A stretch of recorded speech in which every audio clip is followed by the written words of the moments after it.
We are back, hermanos. We are back. Hello. We are back. Now, yeah, I took a few days off. I felt like it was only right for me to take some time off, recharge my batteries. But at the same time, I have a job. So it's kind of difficult sometimes to record, to edit, to react to the breaking news every single day. Having a job, having to travel, having to sit down.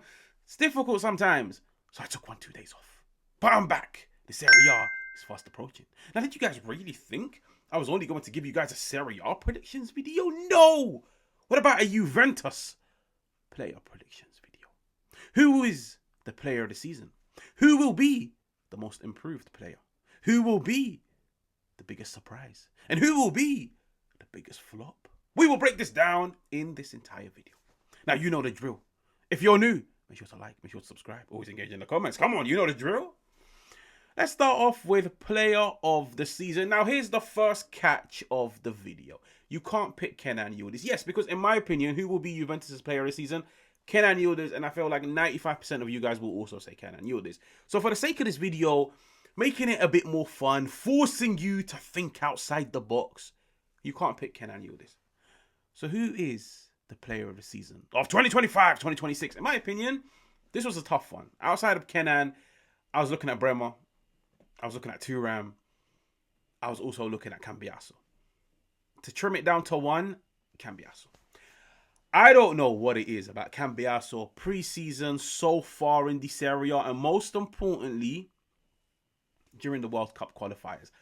Both of his cameos have been great. Estonia was great. Israel was great. Cambiasso, I like it. I like it. He's dynamic. He's taking on his man. He's putting crosses into the box. He looks hungry. He looks involved. Like, he has that grit in between his teeth. I'm looking at it and I'm thinking, this is the season that you kick on. Cambiasso, for me, this season will have the season that everybody expected him to have last season under Motta, bearing in mind how he ended the 2023-2024 campaign. 2024-2025, everybody was looking at Cambiasso. Everybody was looking at Motta. Everybody was looking at the tactics, the inverted fullback, and said, this is Cambiasso's season. This is the season that you explode. This is the season that you take over DeMarco's throne as the best fullback in the Serie A. And I feel like last season, in and out of the team, injuries, the Manchester City rumours, Juventus being open to his sale, and then Juventus not being open to his sale, the criticism from the fans, Juventus chopping and changing of managers, systems, tactics, ideologies, principles. I feel like it hindered him. It hindered him a lot. This season, he looks hungry. And I'll be honest with you guys, Cambiasso is a great player, man. He is a lovely player. He can take on his man. He can cross. He can play all over the park. He can progress play. He can carry the ball. He gets stuck in. For me, this is the season. And why it helps, a fully fit and fully firing Cambiasso playing on the same side of a fully fit and fully firing Kenan Yıldız, it just makes it 10 times easier for him to flourish and for Kenan to flourish. When you put two players next to one another and they're full of confidence and they're feeding themselves, they benefit one another. As much as they benefit individually on the pitch, they also benefit one another because they get the best out of one another. So if it wasn't for Kenan Yıldız, I would put Cambiasso as my player of the season. Alright, let's spice up the video. The biggest flop of the season. Now, in case you guessed, yes, you are right. Well done, spot on. Who's HAJJBALL's biggest flop? Conceição. Now listen, it's not an agenda. It's not. I have nothing against the bloke. I genuinely don't. But at the end of the day, I don't see it. Any one of you guys that have watched me for a long enough time would know I don't see it in Conceição. Never ever been convinced of last season. Never ever wanted Juventus to sign him.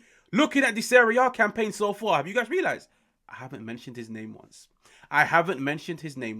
Genoa, ass performance. Parma, ass performance. Never said anything. Go back and watch my reviews. I haven't mentioned his name once because I feel like it's a bit unfair to always sit down and criticize the same player, but I'm not surprised.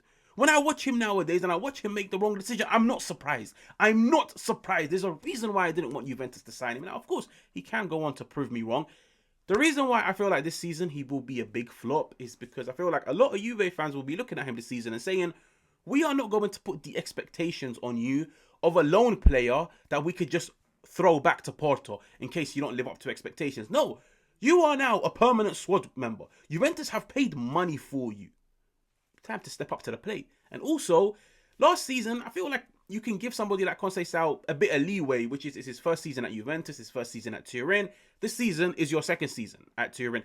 This season, you will probably be a starter. Last season, you could make a case he was fighting with somebody like Kopmine, somebody like Nico Gonzalez to start on that right-hand side in attack. From the looks of it, Tudor's main trio in attack is David, Kenan, and Conceição. I've just watched him throughout preseason. I've watched him in the first 2 Serie A campaigns. It's the same mistakes time and time and time again. And I feel like everybody's looking at Conceição and saying, this is the season where your decision-making miraculously improves. Decision-making doesn't improve overnight. It doesn't improve from autumn to spring to winter to summer. No. Decision-making is a long process. It might take you 1 year. It might take you 2 years. It might take you 3 years. You might be a player at the age of 30 that still makes the wrong decision.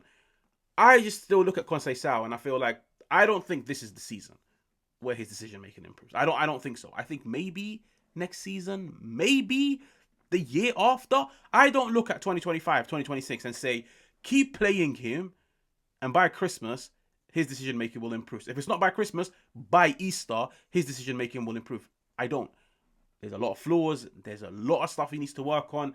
And I just feel like this season, with all of the other new recruits, he might end up putting himself on the bench. And maybe a Zagrova takes over. Or maybe an Openda on the right-hand side takes over. So for me, biggest flop, Conceição. Next up, the biggest surprise of the season. So, biggest surprise, let's define it as the player that you didn't really have high expectations of. But this season, he proved you wrong. He defied your expectations. He went over and beyond. And for me, I got Cabal. Yeah, trust me, the guy that done his ACL, that hasn't played for Juventus in over a year, yeah, my biggest surprise of the season is Cabal. Now, let me break it down for you guys. Now, during the international break, Cabal is a player that I have been thinking of as to how he can fit into Juventus, Tudor. God knows why Cabal was on my mind during the international break. But because of that, I went, done my own research. I went, watched about 4 to 5 Juventus games, 90-minute performances of Cabal. And I don't care what was going on. The only person I was watching for 90 minutes straight was Cabal. Whether he has the ball, whether he doesn't have the ball. If Juventus are in the final third, I'm just watching Cabal on the halfway line. How does he position himself? What does he do? When does he step up? When does he sit back? Is he commanding? All of these things. And I'll be honest with you guys. I'm moved. I like what I'm seeing. I really do. Now, when it comes to Cabal, I feel like last season under Motta, funnily enough, touching on the video briefly, when he done like the whole 3-2-5, Cabal was actually the defender that slotted in on the left-hand side of a back three. So the position that Lloyd Kelly takes up at the moment. But Cabal, he looks like a smooth operator. He can step up. He can play out of the back. He's 6'1", very good in the air, very progressive. I'm looking at him and I'm looking at Tudor and I'm telling myself, high press. Like in football, if you want to deploy a high press, you have to deploy a high line. With a high line, you need aggressive centre-halves. You need tenacious centre-half. You need very, very, very physical centre-halves. Ones that are good in the air, ones that are good on the ground, ones that can play out of the back, ones that can step into the space and chop and change with their teammates. And I'm looking at Cabal and I'm thinking, you on the same flank as Cambiaso, you on the same flank as Thuram, you having Bremer to your right, and you having Kenan Yildiz ahead of you. I think once Cabal comes back into this team, he will be the biggest surprise for everybody. I've gone back and watched the games. I've gone and looked at the numbers. I'm moved. Cabal, you got a fan in me, brother. And finally, the most improved player. Let's define this as a player that goes above and beyond your expectations. A player that you look at in 12 months' time and say, wow, you've had a far better campaign than I thought you would. And for me, I go Lloyd Kelly. Now, one, he's had a great start to the season. Of course, when I say great, I'm not saying 10 out of 10 performances, but when you look at his performances this season in comparison to last season, there's been a massive step up, a massive step in the right direction. But two, I feel like Kelly, there's a few things going in his favour which will definitely allow him to grow and develop in a Juve shirt. One, playing alongside Bremer. Bremer breathes confidence into this back line. Kelly, you could see he's very passive. Like, Kelly's biggest weakness last season was the fact that he was very passive in and out of possession. Very passive in stepping up. Very passive in engaging in his duels. Like, he looked intimidated by the pressure. He didn't look comfortable. Yes, He walked in during the most chaotic of periods, from Motta being questioned and then Motta being sacked, to Tudor coming in and Tudor being told, you better go out and deliver Champions League football. There was a ridiculous amount of pressure for a new player in a new league, in a new country, in a new environment. I look at him this season and I say, maybe, just maybe, last season was your work experience period. Pre-season was a season where you begin to understand the league, you understand your teammates, you understand your coach, but most importantly, your coach and your teammates understand you. But now, during the Serie A so far, Parma, Genoa, I look at him and I say, you're benefiting a lot from playing alongside somebody like Bremer. Kelly, when he looks to his right, he now knows, I've got a world-class centre-half next to me. And why is Bremer world-class? He's amazing in the air. He's amazing on the ground. He's amazing at playing out of the back. But at the same time, he's an amazing leader. Look at the way he communicates with him. Look at how he tells them, push up, there's space to attack. Kelly, I need you to shuffle alongside me. Kelly, I need you to push out wide because Cambiasso has not come back. Look at how Bremer is always chatting to Kelly. And Kelly is benefiting a lot from this. From having a centre-half that, one, he trusts, but two, that knows what he's doing. Like when Bremer is telling him push up, he's not just taking a gamble. No, Bremer knows what he's doing. Like there's a reason why Bremer is a world-class centre-half. He knows how to communicate. He understands the game. And with Kelly, you could see having Bremer alongside him, guiding him throughout the game, is just going to allow him to grow in that role and begin to understand it. Bremer is very experienced in this area. Kelly isn't. He's got Bremer. He's also got a Di Gregorio behind him. Like, Di Gregorio is a very, very, very good goalkeeper. And it's a shame that I've only really mentioned his name towards the end of the video.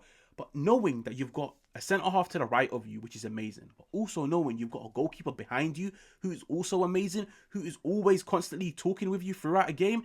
This is what Kelly needs. He needs guidance throughout the game. He needs support. And I feel like last season, the period of the year that he walked in, the players that he played with in Juventus' backline, he didn't really get that guidance and support because it was like every man for himself, sink or swim. Now, there's a bit more unity. Now, the leaders are back on the pitch. Juventus' backline last season didn't have any leaders. Now, you've got Bremer, the main leader. But you've also got Di Gregorio stepping up and becoming a leader in that Juventus backline. So for me, most improved, Lloyd Kelly. Now, if you're new, make sure to like, make sure to subscribe, and I'll catch you guys on another one.